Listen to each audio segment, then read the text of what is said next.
What's up, everybody? It's Josh coming at you from Nerd Adventures Hour. Let's talk Andor. Let's talk why I think this will be the best live-action Star Wars show yet. And I know what you're thinking. Josh, it won't be that hard to be the best Star Wars show yet, especially for a show following up the Book of Boba Fett and Obi-Wan Kenobi. And look, I think you're right. I mean, both of those shows were pretty disappointing, in my opinion. And in some ways, when it comes to being hyped about live-action Star Wars, Andor is my only hope. Help me, Cassian Andor show.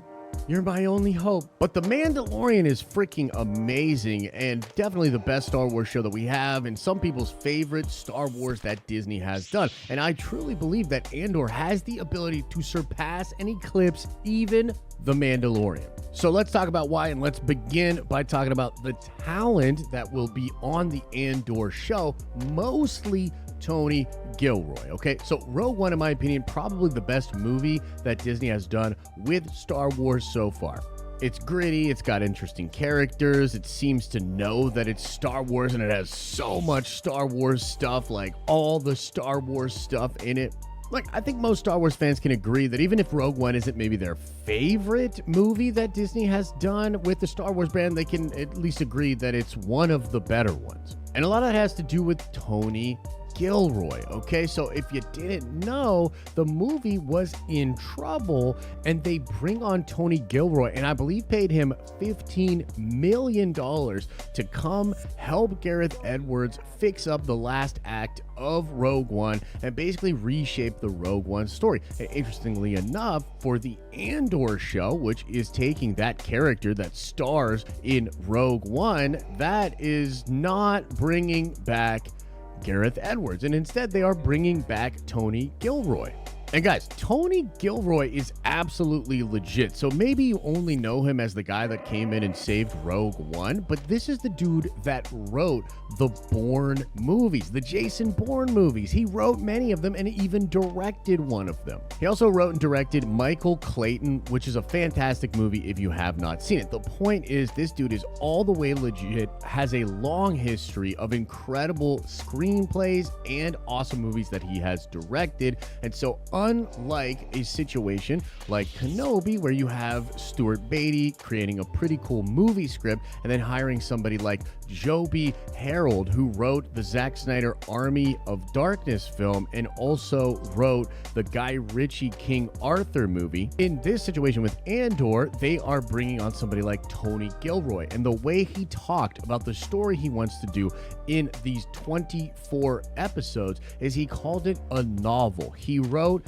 a novel of what is happening with the Andor character that takes him from his first year of sort of coming into the rebellion all the way into Rogue One in the second season. And if you didn't know, there are going to be 2 seasons of Andor. Tony Gilroy is writing all of these episodes, so he's writing 24 episodes of Andor. And I'm very excited to have somebody with that touch, with that voice, to be the showrunner of Andor. I've been craving just high quality content out of Star Wars. And when it came to Kenobi, even though there were some incredible moments and that last episode does hit you right in the feel as a Star Wars fan, overall, there's weird writing, weird quality control issues, the directing, the editing. It just doesn't feel like it's to the caliber that one would want for Star Wars. And the same is true of Book of Boba Fett. It's just wildly uneven. The Mando episodes in Book of Boba Fett are great, but the writing is really weird and uneven. And even though, yeah, that was done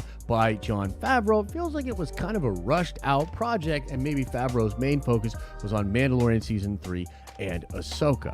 And I mean, you can just feel it in the first trailer for Andor. This is shot and written by somebody who really understands filmmaking and has already worked within the Star Wars aesthetic. Again, I love Rogue One, and it seems like they're bringing a lot of the best parts of Rogue One to this show, and I'm personally all here for it. And the other thing that I think is going to make this show absolutely incredible and way better than the Book of Boba Fett and friggin' Kenobi is the time period. The setting for this show is going to be incredible. It's set 5 years before Rogue One, at a time when you still have the Senate, you have Mon Mothma on Coruscant trying to figure out within the Senate system under the guise of Emperor Palpatine what she can do to enact change, how many other people know that the Empire is doing horrible things.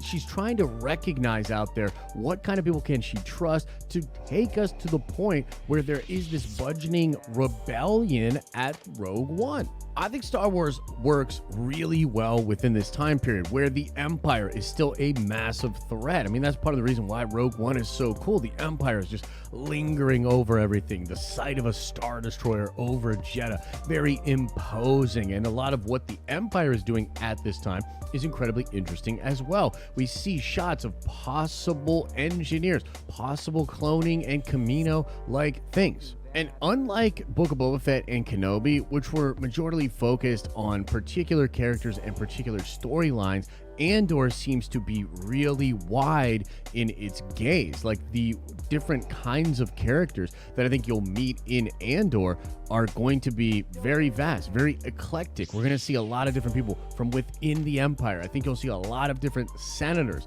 and interesting stuff going on there. You'll see the homeworld of Cassian, and you'll see how he's going to grow as a character, being this person that's trying to survive as the friggin' Empire is just storming through, causing all of these refugees and being really, really horrible. And with that comes the ability to look at Star Wars overall, to get a sense of everything that is going on in the galaxy, which feels way more soap opera than a lot of these smaller stories that are, again, dedicated to these particular characters. But the other thing that's really interesting about this time period is all of the different iconic characters that could show up in this show or have a role to play. The Emperor is at the height of his power, doing crazy things, expanding the Empire. Darth Vader is at the height of his power, going around, killing other Jedi, tracking them down, facilitating the Emperor's will. Tarkin, Krennic, Saw Gerrera, Ahsoka, possibly as Fulcrum, Obi-Wan Kenobi, all kinds of interesting Star Wars characters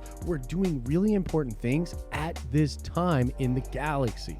And you add all of that goodness together, get me a real crazy Star Wars vibe with operatic type lensing, tons of different interesting characters doing incredibly interesting things and building up for A New Hope, for Rogue One. And I just think you've got a real recipe for excellence. You're going to have high quality product that also feels very Star Wars with the possibility of numerous crazy cameos. There's word that we might get Clone Wars flashbacks in this series. I'm hoping that it is the series that I was expecting Kenobi to be, at least from the sense of direction, because I was very let down by what Deborah Chow was able to do with the material in Kenobi. I felt like she was so fantastic in Mandalorian episodes, but just lacking in the way she shot and edited together stuff for Kenobi. And I'm hoping, and I do believe, that Andor is going to be that answer, that thing I am personally looking for. An incredible Star Wars show with a lot of fun fan favorite things, but at the end of the day, just really good, high quality level TV content that might be able to stand toe to toe with Westworld, toe to toe with The Boys, toe to toe with Invincible, with Stranger Things, with some of the best television of our time. I feel like the Star Wars brand deserves that. And as long as it still has a lot of Star Wars fun, I feel like all the Star Wars fans will come along for the ride with Andor. Like people that loved Kenobi, I expect them to still love Andor. I'm hoping that people like myself that didn't love Kenobi will love Andor, and we can get more of the fans that are in this proverbial room to cheer for Star Wars being dope. So that's why I'm putting a lot of my eggs in this Andor basket, and I hope I'm not setting myself up for a massive disappointment. I'm sure you've got some thoughts about Andor. Let me know what you're thinking in the comment section below.